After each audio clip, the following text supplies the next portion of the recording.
So I know we already watched that video for the historical globalization part of our course.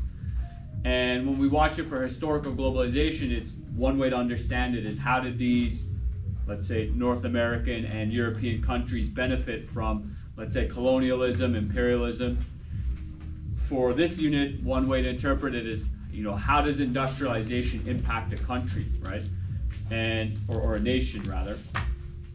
And as we saw in that video, well, all of those countries that industrialized, they were able to use that raw material, use that human resource in a manner that produced better outcomes for their quality of life. So people became wealthier, people became healthier, right? Which may produce its own problems with, I know like now they say despite all our health and wealth, there's a loneliness epidemic that's killing people. A lot of people in Europe and North America are on, anti-anxiety medication, depression medication and whatnot. And so we're seeing modern problems arise due to modern advancements that, are very complicated to solve, right? But obviously I think everyone deserves to be healthy and deserves a decent, chance at life, economically speaking. Next up, we have information society. So this is a rather uncommon bit of knowledge here. But once countries have industrialized, so one of the issues, and I think eventually I'll put a case study in this, but so industrialization resulted in a lot of manufacturing, right? People want goods, right? We want nice clothes to wear, we want cars to drive, we want little knickknacks that entertain us, we want TVs and computers, and all of that stuff needs to be manufactured, produced, and put together, right? And so a real great case study for the kind of problems with transitioning from industrial societies to information societies is that a lot of low-skilled labor, so for example, the car production plants that were in Michigan and Detroit in the 60s, 70s, 80s, 90s, whatnot, there was kind of two main drivers for why these manufacturing jobs got driven out. One of it, as Thomas Sowell explains, is that governments were just taxing companies higher, and so it made no sense to do their production in North America. They shipped their production overseas, right? And we'll kind of more closely examine that later on. The other is then people, because they continued to specialize, they started solving problems. Well, what if a worker gets sick and they can't show up to work? How do you replace those inefficiencies? Well, part of it was robotics, particularly, let's say, for car manufacturing. So taxes, increased taxes, and then new technology drove out a lot of those manufacturing jobs. And for a variety of other reasons, a lot of manufacturing jobs went overseas to countries that were less developed, that were less industrialized. And so this produces new challenges for groups of people. But beyond an industrial society, you have this kind of interesting thing called an information society. So here's a little description of people who might exist in an information society, which began roughly in the 1970s. This is by someone named Mossberger, K. Mossberger. It's, quote, those who use the internet regularly and effectively. Okay, so there's two components there. We all use the internet regularly. I would say very few of you use it effectively, right? It's kind of unfortunate. Even many students, if they don't know what a word means, it doesn't even occur to them that they can just use the device in their pocket, the little screen. They can go to a beautiful website called Google, and they can go define, or they can go definition of so-and-so word, right? I had some grade 12s yesterday. They came up to me. Their minds were stuck. They knew a basic definition of a word, but they couldn't remind themselves of the word. And I suggested, like, hey, you should put that definition to Google and just do some research, right? So an effective use of the internet as well. Right, so would you say that social media is an effective use of the internet? Not necessarily can it be. It could be, right? If you learn how to, create material that is worth watching or consuming.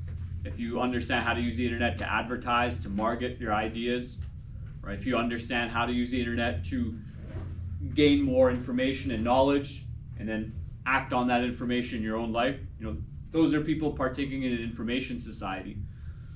This is mainly driven by information and communication technologies. So a significant activity in an information society is the usage, creation, distribution, manipulation, and integration of information. So essentially what this means is that the information you have, the knowledge you have, it could also be known as a knowledge society, that is what helps you to produce wealth and produce value in the world, right? So for example, your response there yesterday, I can't say names, and I think he's sleeping. Oh, so your response yesterday, you talked about skill sets, right? So there's a show called, Mr. Murphy told me about this, there's a show called Undercover Millionaire or something like that, where they take a really wealthy person, they say, okay, if you had nothing, no money, what would you do in the next week or month to make money? And in many cases on this show, these people were able to make quite a bit of money in a short amount of time because they used their skills, right? Or their temperament, right? Part of it can just be, some people, just hustle harder than others. So for example, not even all athletes are the same, right? Kobe Bryant was well known for working harder than most of his peers. Same with Michael Jordan, right? I don't know if Wayne Gretzky worked harder than his peers or if he was just incredibly talented, but without a doubt, he's very hardworking, right? But the information you have access to and that you can utilize and bring into the world in a more modern society is what helps you to create wealth, right? Or create the lifestyle that you want, which many people can equate to wealth. So knowledge is now a new commodity. So a commodity is something that is useful or valuable, for those of you who don't know. Okay, so that's what that word means. So information has become a valuable good, meaning people will pay money for it, right? So many companies will hire an expert to help them make things more efficient, to help them reduce redundancies, and to help improve their business. And they will pay top dollar to someone who has the information, the knowledge to solve those problems. Alex Hormozy has a great quote. He says, solve rich people problems, they pay better.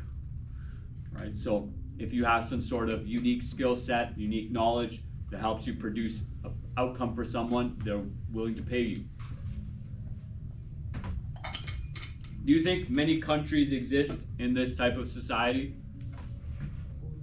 Which, if you had to put regions of the world or continents, like which continents do you think exist, have the potential to exist in an information society? Do you think we could do this here in North America? Do you think we exist in an information society that people can benefit just off the information, the knowledge that they have in North America?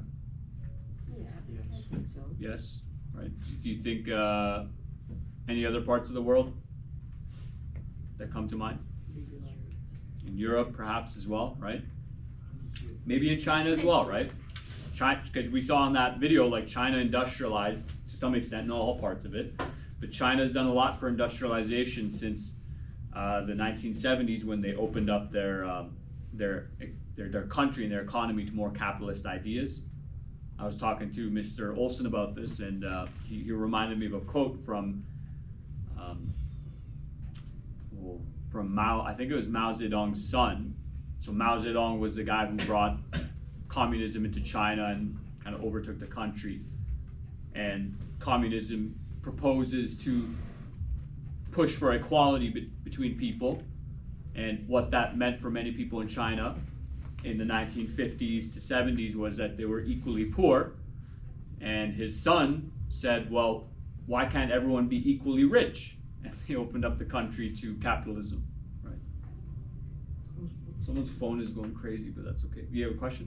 There's Japan. Japan as well, right? Japan after World War II, very different place. And they produce a lot of technology, they still have a lot of manufacturing, right? Like a lot of car brands and motorcycle stuff is there. Number 14. Your phone is going crazy. Whoever is number 14. Okay. Yeah, and so keep in mind there is a bit of a necessary step here as well. Like you must first become industrialized, and then those countries, those societies tend to move into more information-based economies. Okay.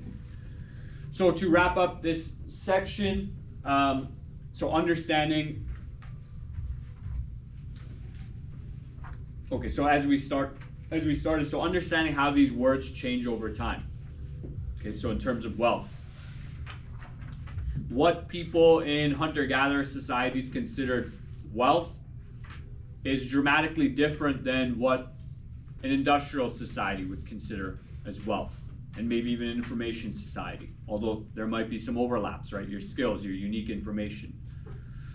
So understanding how those words change over time and what a society values can help us to understand a bigger picture of economics and wealth, right? So you will have your own value system, and that kind of maybe showed in your description of a wealthy person, right? So you mentioned back there specifically like connections to family, right? And that might be more unique to you, right? Maybe you value that more in your own personal life. But as you age and as you get into the workforce, you'll start to recognize the pros and cons of the type of work you do. And maybe you'll ask yourself the question of how do I build a lifestyle that I value more? What do I value? Right? Because many people don't want to be at work, for 40 to 60 hours a week. Many people don't want to have to be, reliant on a boss or a paycheck. And so understanding kind of the history of wealth, understanding what you consider wealth and what you value can help you